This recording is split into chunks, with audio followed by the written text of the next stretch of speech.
अब खबर आ रही है कि दिल्ली में बाइक टैक्सी जो होती है, यानी कि जिन मोटरसाइकिल्स को टैक्सी की तरह इस्तेमाल किया जाता है, उसकी सेवा पर सख्ती कर दी गई है।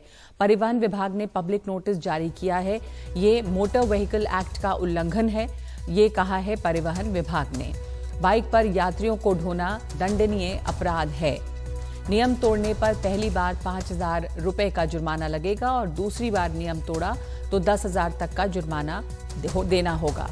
दूसरी बार नियम तोड़ा तो बाइक भी जब्त की जा सकती है। ओला, उबर, रैपिडो ये सब जो है वो बाइक टैक्सी सेवा देते हैं, यानी कि आप मोटरसाइकिल को रेंटल के तौर पर इस्तेमाल कर सकते हैं। तो हमारे साथ इस वक्त मौजूद है मेरे सहयोगी शरद शर्मा।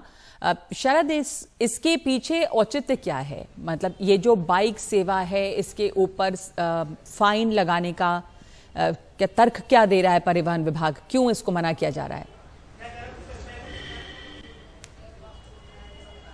देखिए, सबसे अहम बात है कि दिल्ली के अंदर ऐसी कोई पॉलिसी नहीं है जिसके तहत बाइक को, टू व्हीलर को एक टैक्सी के तौर पर ट्रीट किया जाए। जैसे हम गोवा में देखते हैं, वहां पर टू व्हीलर को टैक्सी की तरह भी ट्रीट किया जाता है और इसीलिए वहां की जो टैक्सी होती है, जो टू व्हीलर टैक्सी भी है, उस पर नंबर प्लेट भी टैक्सी वाली है, कमर्शियल वाली होती है। लेकिन जब दिल्ली के अंदर ऐसी कोई नीति है ही नहीं, सरकार इसको मान्यता अभी तक देना शुरू ही नहीं की है, तो इसका मतलब यह है कि प्राइवेट नंबर के जो टू व्हीलर्स हैं, यानी जो प्राइवेट नंबर की बाइक्स हैं, वो कमर्शियल के तौर पर इस्तेमाल हो रही हैं और इसी को जो है मोटर व्हीकल एक्ट का उल्लंघन बताया जा रहा है। जैसे हम अपनी गाड़ी चलाते हैं तो वो प्राइवेट कार होती है, लेकिन जो ओला उबर की टैक्सी चलती हैं या दूसरी ऑटो चलते हैं, ये सब कमर्शियल व्हीकल होते हैं और इसलिए इनकी नंबर प्लेट भी अलग होती है। लेकिन दिल्ली के अंदर जो या एनसीआर में जो जितने भी टू व्हीलर बाइक चल रही हैं, ये जो है प्राइवेट नंबर पर कमर्शियल काम कर रही हैं, तो इसलिए सरकार ने इनको चेताया है कि ये गैर कानूनी है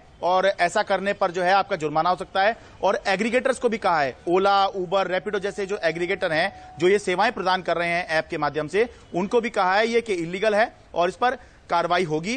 और लेकिन दिक्कत उन लोगों को हो जाएगी जो ये सेवा इस्तेमाल करते हैं, क्योंकि मैं खुद अभी देख रहा था कि अगर मुझे यहां से और अपने गाजियाबाद के घर पे जाना है, तो अगर मैं टैक्सी लेता हूं तो 400 रुपए के आसपास का अभी मुझे किराया देना होगा, जबकि अगर मैं टू व्हीलर इस्तेमाल करता हूं, बाइक इस्तेमाल करता हूं ऐप के जरिए, तो करीब 100-125 रुपए ही मुझे देने होंगे।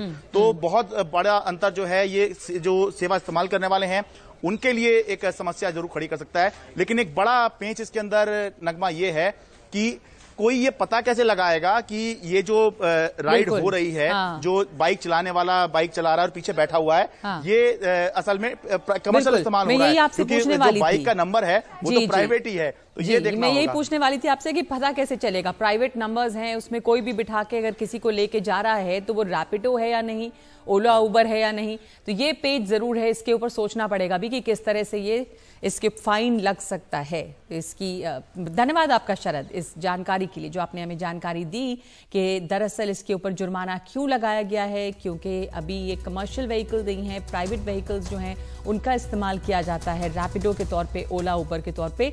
लेकिन इसमें एक पेंच ये है कि पता कैसे चलेगा कि जो शख्स जिस मोटरसाइकिल की सेवा को ले रहा है वो कमर्शियली इस्तेमाल हो रही है कि प्राइवेट निजी तौर पे इस्तेमाल हो रही है।